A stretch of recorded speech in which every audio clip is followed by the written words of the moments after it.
तो दोस्तों स्वागत है आप सभी को हमारे YouTube चैनल आलम एजुकेशन वर्ल्ड में। आज के इस वीडियो में हम बात करेंगे क्लास 10th के प्रश्नावली 1.1 के क्वेश्चन नंबर 1 के बारे में। तो प्रश्नावली 1 के क्वेश्चन नंबर 1 में ये कहता है कि निम्नलिखित संख्याओं का एचसीएफ ज्ञात करने के लिए यूक्लिड विभाजन एल्गोरिथम का प्रयोग कीजिए।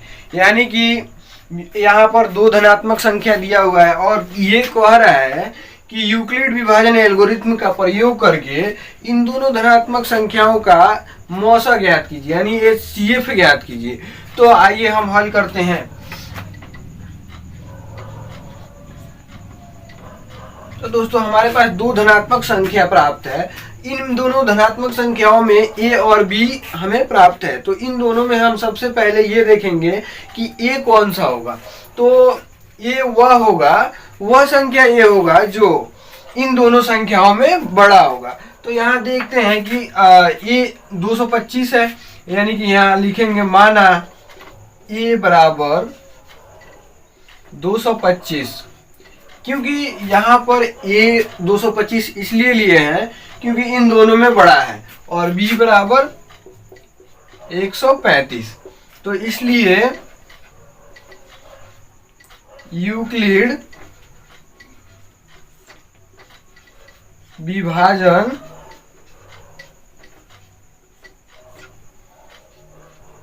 एल्गोरिथम से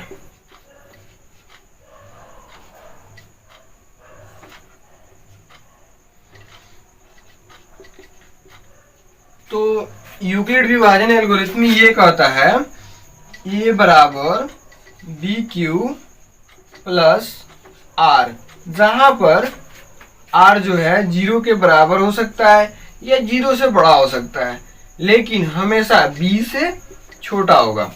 लेकिन आर जो है हमेशा b से छोटा होगा। तो यहाँ पर हमें a भी प्राप्त है और b भी प्राप्त है, लेकिन देखा जाए तो हमें q प्राप्त नहीं है और r भी प्राप्त नहीं है। तो यहाँ पर एक रफ लेते हैं। रफ में हम रफ करते हैं। यहाँ पर रफ में हम a में b से भाग देकर देखते हैं, यानी 135 से 225 में हम भाग देते हैं। तो यहाँ पर हम पाते हैं 135 से भाग देने पर हमें यहाँ पर एक मर्तबे लगाएंगे। एक बार लगाने के बाद हमें इसके बाद हम घटाते हैं। तो घटाने पे हमें यहाँ 90 प्राप्त होता है। 90 प्राप्त होता है। तो एक यूक्लिड विभाजन एल्गोरिथम का एक चरण बढ़ता है। यहाँ पर हम लिखेंगे a बराबर 225। हमारे पास a क्या है 225 है और b 135 है और q हमें पता नहीं था, तो लेकिन हमने रफ में निकाला q हमारा क्या है 1 है। तो q हमारा क्या हो गया 1 हो गया और r जो है हमारा शेषफल r हमारा कितना है 90। तो देखा जाए दोस्तों तो अभी भी हमारा एचसीएफ प्राप्त नहीं हो पाया क्योंकि हमारा r अभी 90 है, यानी 0 से बड़ा है। जब तक हमारा r 0 के बराबर नहीं होता तब तक हमें एचसीएफ प्राप्त नहीं होता है। तो इस चरण को एक कदम और आगे बढ़ाते हैं। यहाँ पर 90 से 135 में डिवाइड करते हैं तो एक मर्तबा लगेगा और यहाँ 90 घटाने पे हमें प्राप्त होता है 45। तो दोस्तों यहाँ पर 45 प्राप्त होता है और भागफल हमें 1 प्राप्त होता है। तो यूक्लिड विभाजन एल्गोरिथम का एक चरण और आगे बढ़ता है 135, क्योंकि इस रफ में हमने a किसको माना है 135 को और b किसको माना है 90 को। तो 135 बराबर 90 इंटू अब हमारा q कितना आया है 1 आया है। तो q 1 और r हमें कितना बचा है, यानी शेषफल कितना बचा है 45 प्लस 45।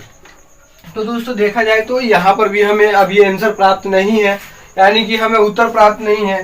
शेषफल हमारा 0 नहीं हुआ। तो एक कदम और बढ़ाते हैं हम यहाँ पर। अब यहाँ 90 में 45 से भाग देते हैं।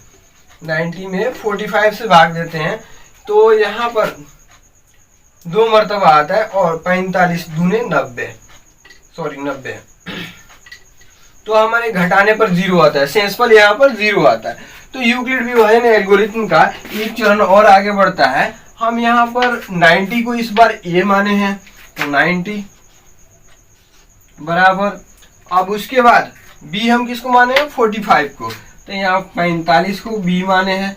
क्यू हमारा क्या है, तो 2 है, तो 2 प्लस आर हमारा कितना है, 0 आया है, तो 0 आया। अब देखा जाए दोस्तों तो हमारा यहाँ पर जो है शेषफल जो है आर 0 हो गया है, तो यहीं पे हम लिख देंगे अतः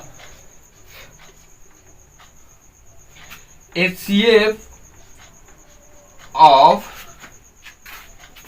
135 कोमा 225 बराबर कितना आया है, यानी हमारा जब 0 हो गया आर तो हमारा HCF कितना हो गया, 45 यानी 45। यहीं पे हम लिख देंगे आंसर।